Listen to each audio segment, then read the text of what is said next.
I'm Lucia Harrison. I'm the Executive Director of the Kitchener-Waterloo Multicultural Centre. We have existed for almost 46 years in this community, providing basic settlement services, interpretation, and employment programs. We have a rich history that grew out of a folk arts council, created a multicultural festival in the community that has run for also 45 years.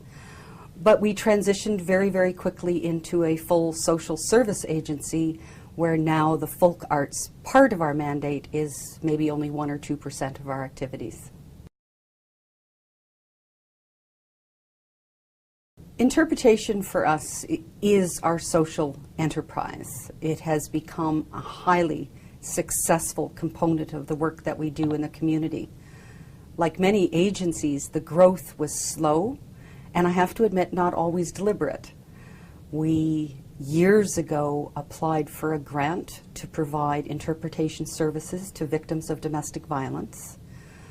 We were successful in that grant, but realized quickly that if we wanted to maintain a pool of highly trained, skilled interpreters, that we would have to supplement that work. It was not I have to say, it was not an easy sell for the board of directors. In the not-for-profit sector, we are used to working with budgets and knowing exactly how much money we have to spend in any given month. And when you launch into a fee-for-service activity, you need to take risks. And I think for us, convincing the board that this was a worthwhile challenge to take on was probably one of the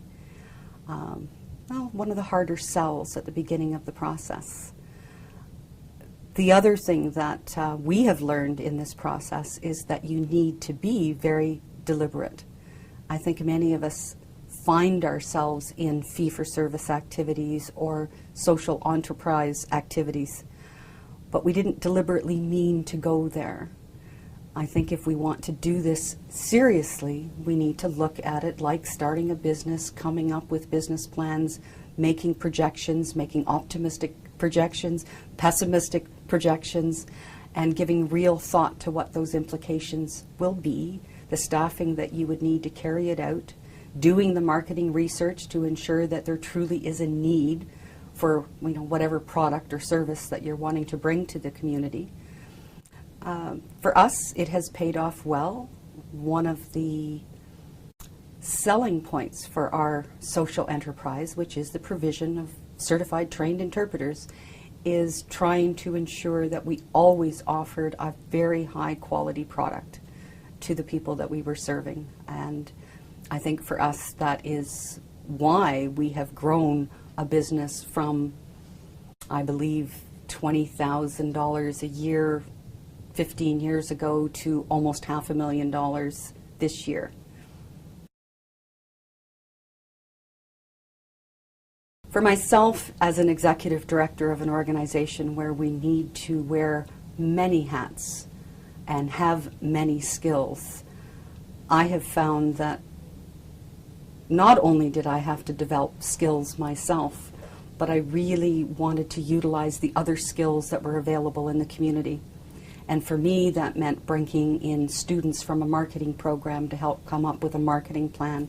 We brought in students from the entrepreneurship program at the University of Waterloo, and they helped us develop a business plan with reasonable projections. We have brought in experts on interpretation to help us with training. We've partnered with other agencies in the province to help create standards and teaching materials. For me, it was not so much about the skills that I had or that my predecessor had, but reaching out and using all the skills that were available in the community and partnerships.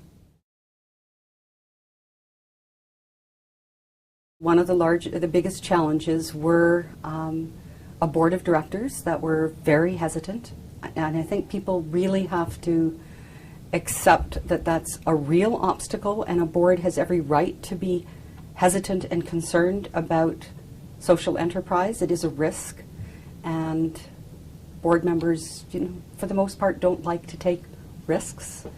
I think that's why it's so important to have all the plans and everything in place. I think that one does have to take a serious look at competition in the community for whatever service it is that you want to provide. In the not-for-profit sector, we're often, well, not even necessarily intentional, but we are competing with each other in the need to raise revenue in one form or another. So taking a really good look at your community, what those needs are, even having the support of your partner agencies in saying that, yes, you are indeed the best organization to bring this forward as a social enterprise. I think another challenge is that any social enterprise takes time. And for us in the not-for-profit sector, with such limited resources and knowing that we need to have staff to move these initiatives forward, we really have to recognize when we start that it can take quite some time before you actually start to see your costs being covered. That would indicate to me that you would need a healthy reserve fund, something that you can fall back on as you start to create whatever social enterprise you're moving forward. Overcoming the challenge of time is maybe the one that you just have to wait and see. Time will either prove that your idea was a good one or not. And maybe the key learning there is to give enough time to know whether it's going to work and to have the courage to stop it if it's not going to work. To just say, no, this is not what we thought it should be, would be, could be, and we need to stop and maybe rethink this whole process. And maybe that's another way to think about moving forward, is to acknowledging.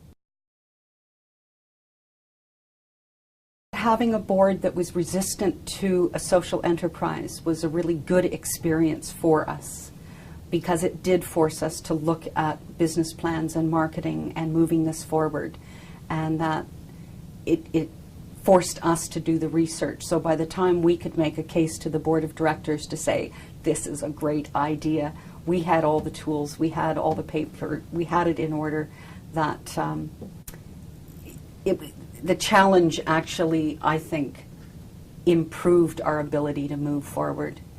The financial one, it is more difficult for all of us. We were fortunate in our organization that we've always been able to grow as the services have grown.